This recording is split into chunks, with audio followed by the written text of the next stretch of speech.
There's a big shift happening that doesn't get talked about much, but you can see it all over social media. More adult kids are cutting off their parents and sharing every detail online, often with a lot of support from others. If you've scrolled through TikTok, Instagram, or Reddit, you've probably seen hashtags like toxic family and no contact. People are opening up about family drama, calling out bad behavior, and explaining why they've decided to walk away. For many, going no contact isn't about leaving, it's about finally putting themselves first, and they're proud of it. Right now, about 1 in 4 adults is estranged from a parent, and experts think it's becoming even more common. So on tonight's Dr. Phil podcast, we're digging into whether it's just the new normal for families, and if you do cut someone off, is there any way to fix things later? Were you a really good parent who did the best they could, and yet your child has decided to be an ungrateful little bastard? How long have you been estranged from your daughter? About a year now. I spent 25 years tolerating her behavior, and I finally just said, I'm done. Enough is enough. This has started a viral movement. I've hit a nerve. Is there nothing you could do to help heal that relationship?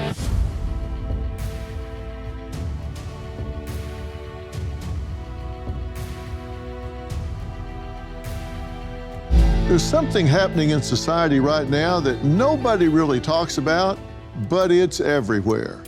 More and more, we're seeing adult children not just walking away from their parents, but putting it all out there for the world to see. And people online are cheering them on. You've probably seen it. TikTok, Instagram, Reddit, they're all buzzing with hashtags like toxic family and no contact. Many people are sharing stories about their families, calling out toxic or abusive behavior, and talking about cutting ties. For a lot of folks, going no contact isn't just about walking away, it's something they actually feel proud about. This idea that going no contact is like this new millennial thing is just always so funny to me. But I think that these parents forget, like, you raised us to have beliefs of putting ourselves first, of taking care of ourselves, of not letting people use and harm us. And yet when we do that and you're the one who receives the consequences of that, suddenly not okay. They're also ready to jump on the bandwagon of the child and shame parents who don't deserve it. That's so incredibly wrong. There's a reason why a lot of people are going no contact with abusive parents. She blames her children for everything. It's the fault of their narcissistic victimhood mentality kids.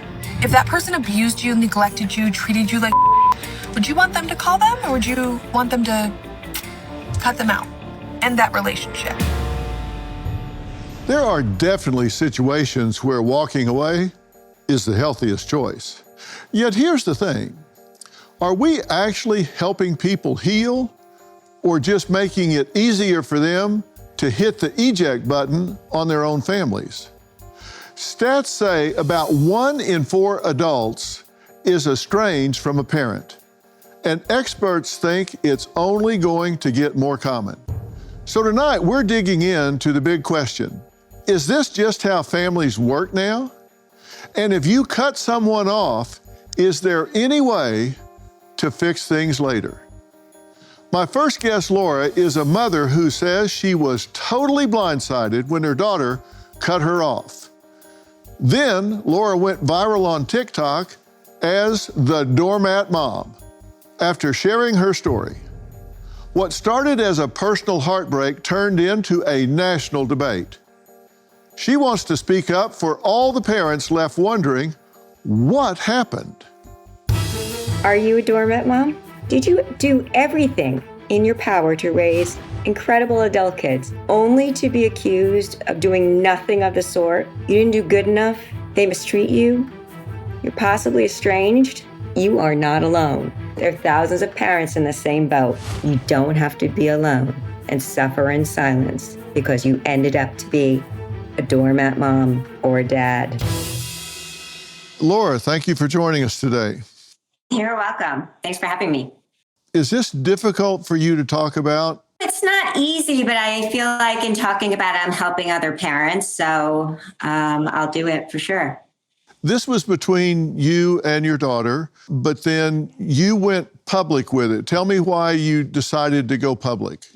Well, I think the initial reason was because I needed a means to cope with regards to my own estrangement and what had happened, because I had felt so betrayed by my daughter that it was hard to fathom it happening. And I suspected that this betrayal wasn't uncommon, but it was unspoken. And so I took to TikTok to see if I was right. And in fact, I was right in spades. It unleashed a tidal wave of other parents who felt the same type of betrayal, where they had been good parents. They had done everything that they could for their children and raising them, had sacrificed, had loved them, hadn't made any abnormal mistakes, weren't abusive, weren't toxic, weren't narcissistic. And their children all of a sudden turned on them in a way that was so unwarranted and so hurtful and crushing to these parents, just as it was to me. So how long have you been estranged from your daughter? About a year now. And how did this begin? Were you okay one day and not the next? Or did this come out of the blue? Did you see it developing? How did this start? No, it came completely out of the blue. So here's how it began. I received a call from my daughter where she told me that I was not allowed to attend her wedding in Australia. And this was after I had raised her by myself and gave her a childhood that most kids could have only dreamt of as a single mother and a very young widow. I had given the happy couple mine and my late husband's blessing, even though I was concerned about their marriage because they hadn't known each other for too long, had engaged in many wedding dress fittings with my daughter, had agreed to help coordinate the honeymoon, and even had agreed to hold a second celebration in the US for people who couldn't attend the wedding. None of that mattered. I received a virtual phone call one day, a video phone call saying that I couldn't attend and that I could work that out on my own, only to get another one the next week that she wanted me to help gather her paperwork together so that she could, in fact, get married in Australia. And I was so stunned and so crushed.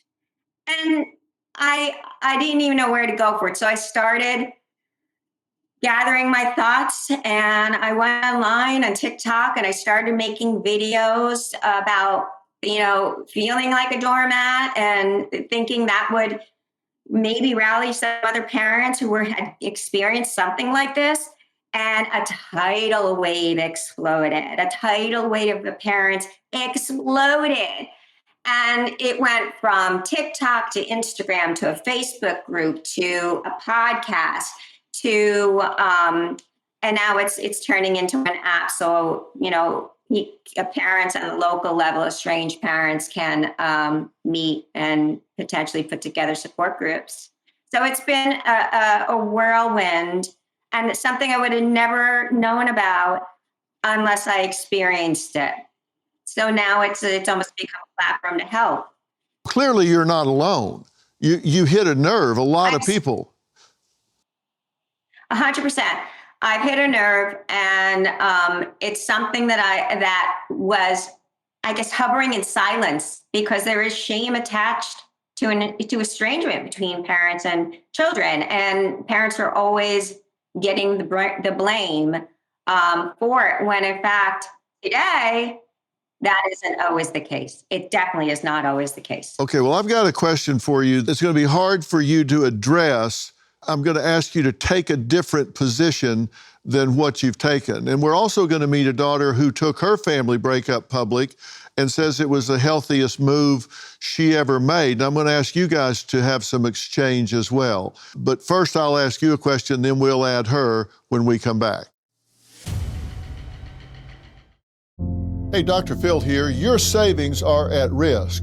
With the economy on shaky ground, the dollar losing value, and a $2 trillion deficit, things could spiral. Don't wait for the worst. Take control of your financial future now. I trust Preserve Gold to safeguard my accounts, and I urge you to do the same. They're the only precious metals company I recommend. What are you going to do to protect what's yours? Claim your special offer and learn how to reinforce your financial future. Visit drphilgold.com to get your free precious metals guide from Preserve Gold. With gold prices recently breaking records and analysts predicting this trend to continue through 2025, you cannot afford to wait. As a bonus, you can get up to $15,000 with a qualified purchase from Preserve Gold. So don't wait. Visit drphilgold.com today. Have you checked your home title recently? Many homeowners never have, leaving themselves vulnerable. Scammers can steal your home title, forge your signature, and target your equity. Protect yourself from fraud before it's too late. Secure your title and your financial future today. You won't even know it's happened until it's too late. Ensure you're not a victim. Use promo code PHIL at HometitleLock.com to make sure your title is still in your name. You'll also get a free title history report, plus a free 14-day trial of their $1 million triple lock protection. That's 24/7 monitoring of your title, urgent alerts to any change, and if fraud should happen, they'll spend up to $1 million to fix it. Go to HometitleLock.com now. Use promo code PHIL. That's HometitleLock.com, promo code PHIL. Today officially marks 7 years being no contact with my mom. I went no contact 5 days after having my son, and it was probably the best and hardest decision I ever had to make in my life. I can have empathy for her struggles and, her upbringing, but that doesn't excuse the way she treated me or did not treat me. I spent 25 years tolerating her behavior, and I finally just said, I'm done. Enough is enough. Well, that was Kristen opening up on social media about cutting ties with her mother 7 years ago. As a licensed therapist, she says it's not about punishing anyone, it's really about protecting yourself. And I'm going to get to Kristen in 1 second, and I want her to listen to the question I have for Laura and Laura's answer, because I want these two to interact. And Laura, the question I have for you is, make your daughter's argument. If you have to stand in her shoes and make sense of her position as though you were arguing it to a jury, what would be the most logical reason you think she would cut you out of her life? What would be, and you don't set up a paper tiger and tear it down, what would be the most logical reason you could come up with for her cutting you out of her life? I honestly could not give you a logical reason, because she's not only cut me out, but she's cut her entire family out. Okay, but that's not answering the question. If you're going to answer the question, if you had to make an argument, what would the argument be? She just wanted an entirely new beginning without me in her life. And why? I couldn't answer that, Dr. Phil. I don't know.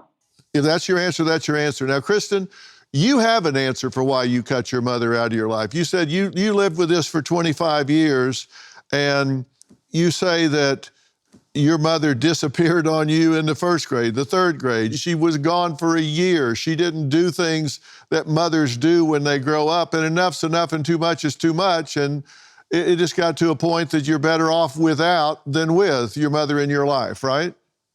Yeah, exactly. And did you decide that there's no patching this up? There's no reason that the cost is too high, that she's not reliable? What was your decision?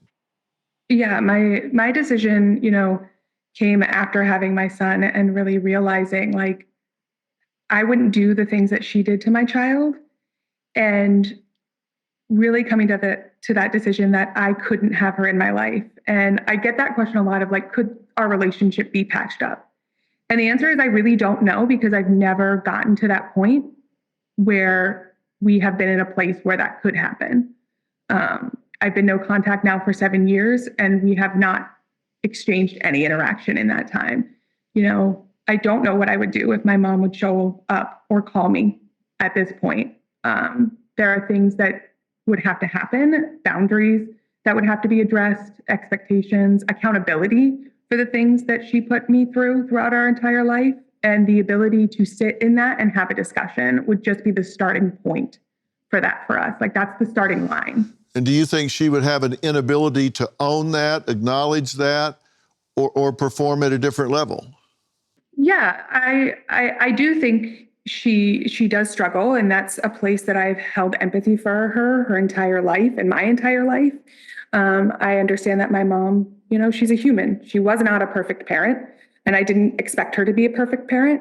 What I expected was to be loved and kept safe. And at this point, I was asking, when we went no contact, I was asking for bare minimum. I was asking for a phone call a month and to remember birthdays, and I wasn't getting those things. And so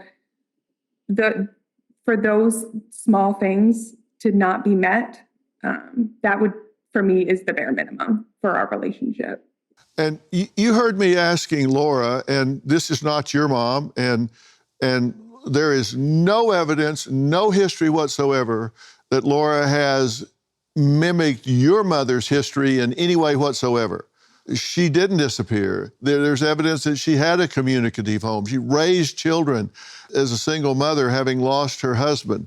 And no one challenges that whatsoever. But when I ask her, what argument do you think your daughter would offer? She comes up with zero. And nobody, I've never met anybody that has zero ownership in a relationship and its problems. As a therapist and as an estranged daughter, what do you think about her having zero ability to offer any logical explanation as to why her daughter would have a problem with her? I don't know their situation. I don't know their relationship in depth, as you said. I think that a lot of times as children who've gone no contact, these are things that we have stated, but sometimes don't align with our parents' view of what might be toxic or abusive or things like that. When I came to my mother about those things, she didn't view them as toxic, even though the rest of the world and textbooks would view them as toxic. And so I think sometimes our viewpoints really impact how we view our own behaviors. Do you think that estrangement is on the upswing? Do you think this is a trend among millennials and Gen Z that we weren't seeing in generations past? Or do you think these generations are just finding the voice? I think it's a combination. I would say it was a trend, but not in the trend like skinny jeans are. It is a trend because it is happening more. And I think that is because social media is allowing access to these conversations and this ability to say, oh, this is something that's okay to do when I am harmed. And as far as like this generational piece, this is the thing that happened within my family. My mother didn't speak to my grandmother. I have an aunt that I've never met because she was estranged in our family. And so this isn't just millennials and Gen Zs that are happening. It's just we're the ones who are on social media more often talking about it. But there's a generational legacy in your family. And that was not the case with you, Laura. This wasn't a generational thing in your family. No, and let me point out one thing. It wasn't that my daughter went estranged from me. I chose to take the step back, and she came forward and wanted something more from me to give. And when I set that boundary, that's when she went full no contact.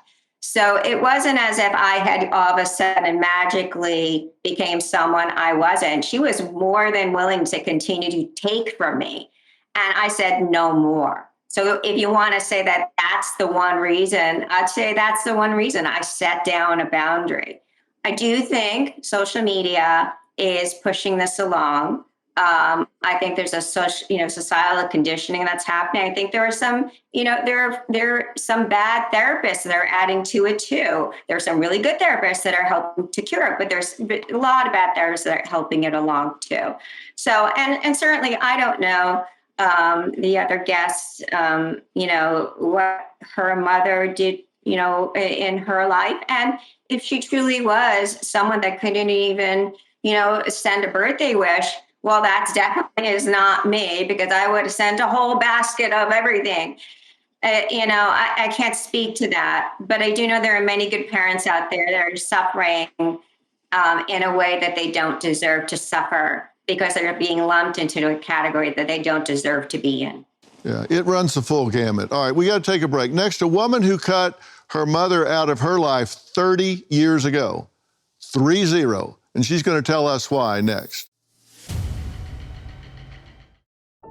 You've heard me talk about Jace Medical. If not, listen up, because they're doing incredible work in medical preparedness. And today, I've got two major updates to share. First up, the ivermectin use case. You've probably seen the headlines calling it a wonder drug. The scientist who discovered it even won a Nobel Prize, and now Jace is offering a 30-day supply at the best price you'll find anywhere. Next, the upgraded Jace case, an emergency supply of antibiotics delivered to your door. They've doubled the number of medications to 10 at just $20 more. And now, the most comprehensive and affordable kit available. Get it before you need it. Don't wait, order today. Visit jace.com and use code PHIL at checkout for a special discount. That's JASE.com, code PHIL. This episode is brought to you by Masa Chips. For decades, chips were fried in tallow until big corporations switched to cheap seed oils.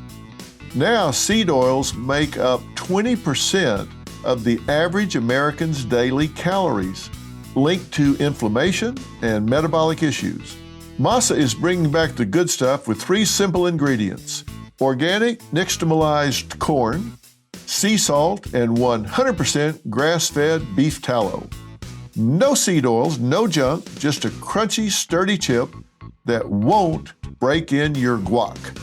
Masa Chips is beloved by tens of thousands of customers and has been endorsed by industry-leading health and nutrition experts like Ben Greenfield and Gary Brecka. Ready to give Masa a try? Go to masachips.com/merit and use code MERIT for 25% off your first order. That's masachips.com/merit and code MERIT for 25% off your first order. Were you a really good parent who did the best they could, and yet your child has decided to be an ungrateful little bastard? I don't think I would call it being a good parent when you call your child an ungrateful little bastard. Just saying. Well, that was Kristen sharing her take on Laura's story. Now, April says she knows exactly how painful it is to be shut out by her child because she's going through it right now. Her adult daughter cut ties with her a year ago, and on top of that, April isn't speaking to her own mom, Karen. Both are joining us tonight. Karen, April, it's been 30 years that you two have really had problems between each other. You've tried along the way. Even a year ago, you've had contact and talked to each other, but this just hasn't worked out. It's been 30 years since there's been peace and harmony between the two of you. Is that a fair statement? Yes, I agree. Okay, and do you even remember how it started, or does it even matter now? I would say it doesn't really matter. What prompted you to go no contact with your mom? Was it you that went no contact? It is. Okay, and do you remember, and does it matter today? It does matter. just because of how painful it is. I don't like to be like that to my mother because she's my mother. And does it matter because it's continued happening, or was it a one-time thing? It matters because it's gone on since my childhood. Okay, and how would you describe it? And then I'm going to let your mother respond. As a young child, I was constantly told that I would never amount to anything, that I only thought of myself, that I was selfish, that all I wanted was a pity party and I needed mental help. Those words are hurtful. Karen, is that true? No, that's not true. I never told her she had a mental problem. I never said those things, April.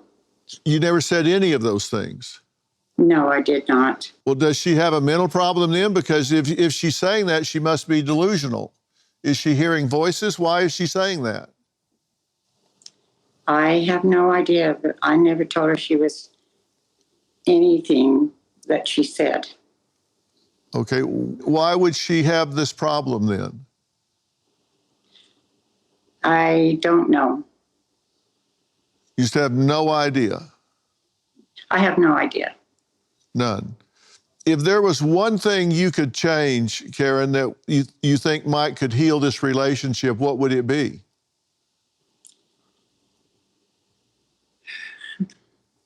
That we could all try to get along together.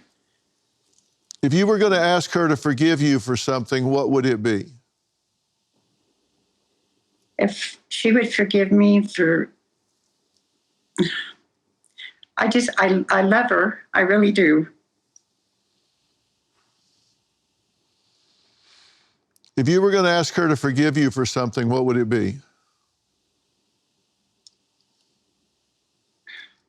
I have no idea. You have no way to express any transgression across 30 years that you would say, look, I shouldn't have been this way, shouldn't have done this. Not one thing you can think of that you would ask for forgiveness of. Well, I shouldn't have done the things that I did, but I don't even remember what I did to her, but I hope and pray that she would forgive me. Did you have physical fights with your daughter? No, she had physical fights with me. You know, one of the big things that is really important in relationships and relationship management is for the people in the relationship to have insight to what they contribute. When you're in a relationship, you either contribute to it or you contaminate it. And if you have zero insight to how you may have contaminated a relationship, it's really hard to affect change. And when you say, I can't think of a single thing, how about you, April? Is there anything you can think of that you would ask forgiveness for or that you would change in your relationship that might start a healing process? I would ask for her to stop calling me the names. It took away from my self-worth as a child. I was one of those shy, quiet girls that sat in the back and was in a shell. I felt alone. I didn't have a mother who really, truly loved me. She says she loves me, but she was never there to support me. She never interacted with me. She would always cut me down, tell me that I needed to get a better job, that I was worthless, that why can't I be like my siblings? She had more friends than I did, etc. Okay, that wasn't exactly the question I had in mind, but when we come back, I'm going to ask the two of you a very challenging question, and I'm going to ask it to all four that I've talked to so far, and see if anybody has an answer and can put a verb in the sentence of their answer. And I'm going to ask that question right after the break. After decades of treasured experiences and cherished moments, living your best life matters more than ever. Whether it's cheering on your grandchildren at their baseball games, planting new flowers in your yard, or simply spending quality time with loved ones, take Balance of Nature's fruits and veggies supplements along with you. Made from ingredients of 31 whole fruits and vegetables, they are free from added fillers or binders. Embrace life's adventures with confidence, knowing you're getting a wide and colorful variety of ingredients made from whole fruits and vegetables every step of the way. Start your journey with Balance of Nature. Call 1-800-246-8751 or go to balanceofnature.com to get a free fiber and spice supplement, plus 35% off your first preferred set as a new preferred customer with free shipping and our money-back guarantee. Go to balanceofnature.com or call 1-800-246-8751 and get this special offer by using discount code Dr. Phil. That's DRPHIL. Doormat mom, that lady gave me the serious ick. The narcissism, the blatant entitlement, the way she expects fealty from her own children who are adults. She even talked about instances where she was not invited to her grandkids' concerts and she would just show up. I think some serious boundaries are crossed when you do that. My greatest hope is that people who have adult children now look at this woman as a cautionary tale, because that model of parenting is broken. Well, that was somebody named Manny weighing in on social media regarding Laura's story, and it's clear Laura struck a nerve. That's one of the problems of being on social media. Opinions are like asses. Everybody's got one, and you have no idea where they come from, what their history is, what their issues are with their parents, but nonetheless, they have a platform. Now, April says she grew up in a home filled with hurt, blame, and emotional scars, but her mother, Karen, remembers it very differently. Believe it or not, April says she cut ties with her mother 30 years ago, 30 years ago, but is open to talking to her today, which I'm very grateful for. You know, I was just asking April and Karen if either one of them could think of something that they would ask for forgiveness for. And the fact of the matter is, I'm going to be real honest. I've been doing this for over 45 years. Kristen, I don't know your mother. I haven't met her, don't know anything about her, but I know a fair amount about you. We've asked you a million questions. You were very forthcoming. And I'm talking to you now, and I'm a pretty good judge of people. I have to say there are some people, frankly, are better off without their parents in their lives. We've done reunions of people that are living on the street or living in the underground in Las Vegas, down in the sewers, and we've tried to get them back with their parents. And the first thing we did was locate the people living down under Las Vegas in the sewers, and then we would go find their family. And there were circumstances where we said, you know what? You're better off living under the sewer than you are going back to this family, because there was incest and abuse and horrid situations, and we just stopped. We didn't do the reunion at all. We thought, whatever you're doing is better off than taking you back to this horrid family situation. So we offered them other resources. I mean, I don't think that every family should be reconciled, and some parents just don't have it to give. So I don't think every situation can be saved. I don't think every marriage can be saved. I don't think every family can be saved. But I think when you're dealing with the vast majority of people and they're willing to lean in and take a hard look at themselves, the only person you control is you, then you have to start there. You have to be willing to say, I have to deal with myself first, and then I can be at peace that I've done everything I can do, and then I can rest easy that my door is open, my heart is open, my door is open. I've taken my own inventory. And Laura, I asked you that question. You had no answer for it. I asked April and Karen that question. They have no answer for it. And so my question is to you three, how can that be? How can none of the three of you have any idea of anything you could do, not one possible ownership of anything in your relationship that you could improve on or you could heal to move the relationship forward?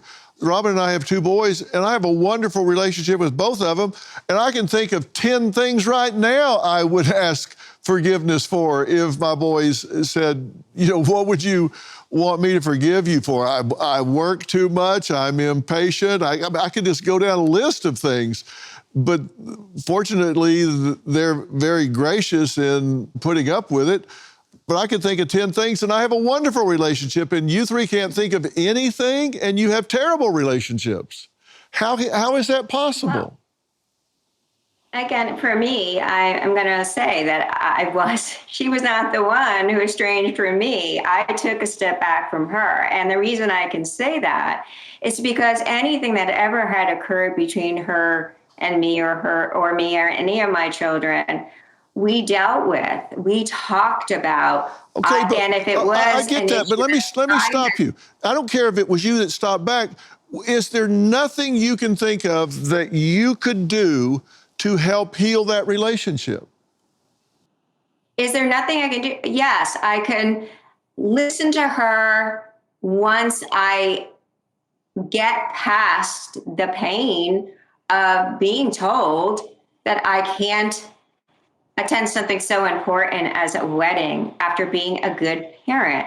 And I can understand her, and I can recognize why she might have come to that conclusion.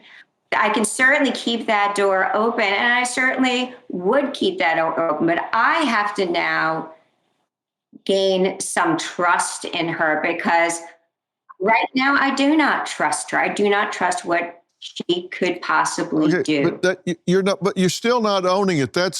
Listen, I'm not saying this is your fault at all. I'm not convicting you here at all. I don't know your daughter. She didn't want to talk to us. You didn't even want to give us her name. And I'm not saying you should. I'm just saying you have to own your part of the situation, and you're setting up a paper tiger and then tearing it down.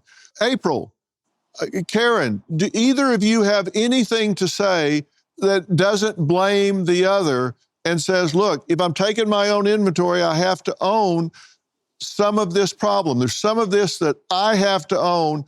I contributed to this. The only person I control is me, and here's what I could do going forward to make this situation healthier.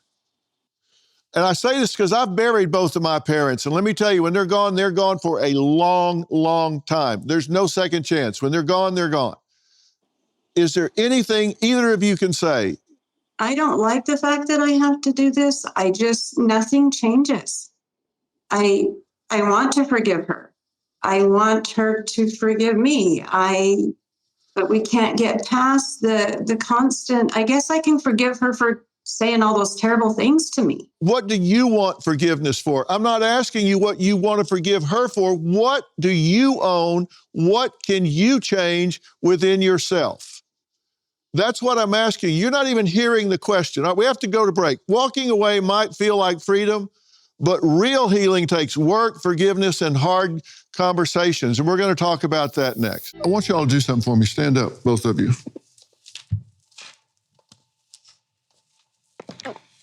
Okay, step a little closer. I want you to make eye contact. Don't say a word. Don't look away.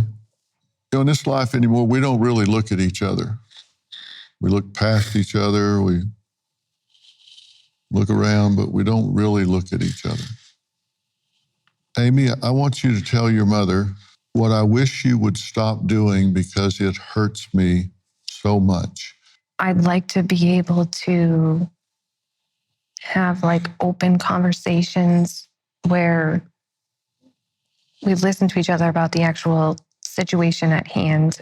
I don't want it turned back on me when situations aren't about me. And, I feel like I'm called names. Okay, Lynn, I want you to tell Amy what I wish you would stop doing because it hurts me so much. Go.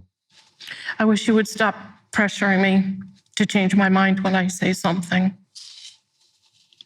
and accept, like I do with you as an adult. I don't know why, but I know there's got to be a reason, and just accept it. I wish you would stop. Okay, Lynn, what I wish you would start doing because I need it so desperately. I don't even know. This is so sad. Neither one of us know. I know I need trust. Yeah, I Okay, need trust. Amy? I need trust, yes. Tell her what I hope you continue to do because I value it so greatly. I hope you continue to be fun. I'll always be fun. What I hope you continue to do because I value it so greatly. I feel like you're constantly reminding me that I only have one mom, but I don't need a reminder. You are my mom. If the opportunity comes up, I want you to continue to be a Grammy. I know that you're going to continue to be the beautiful daughter that you are, the beautiful person that you are, the sensitive person that you are.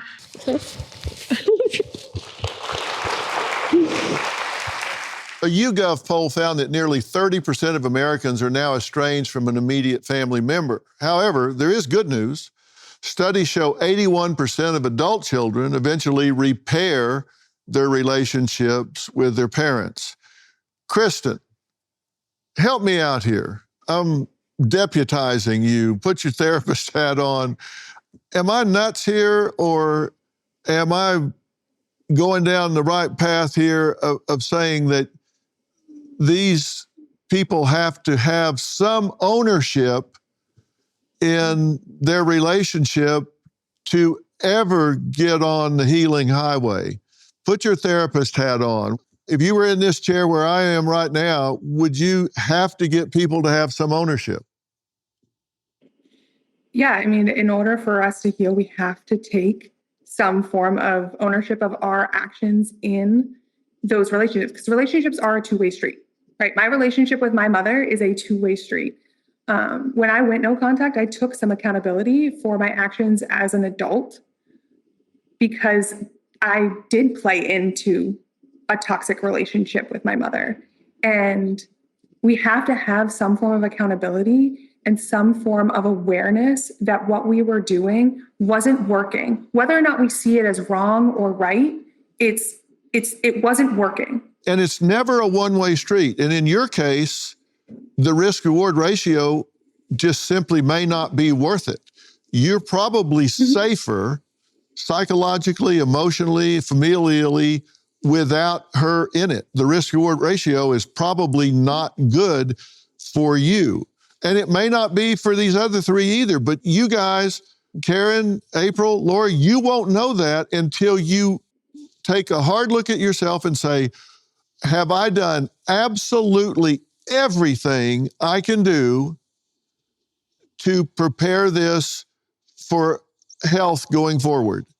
And until you can say that, there's no possible way you can know whether you've done everything you can, and it has every chance to heal. And nobody is blameless. Nobody, zero, zip, nada. Nobody is blameless. And until you own your part of it, you cannot possibly judge somebody else until you've owned your part of it.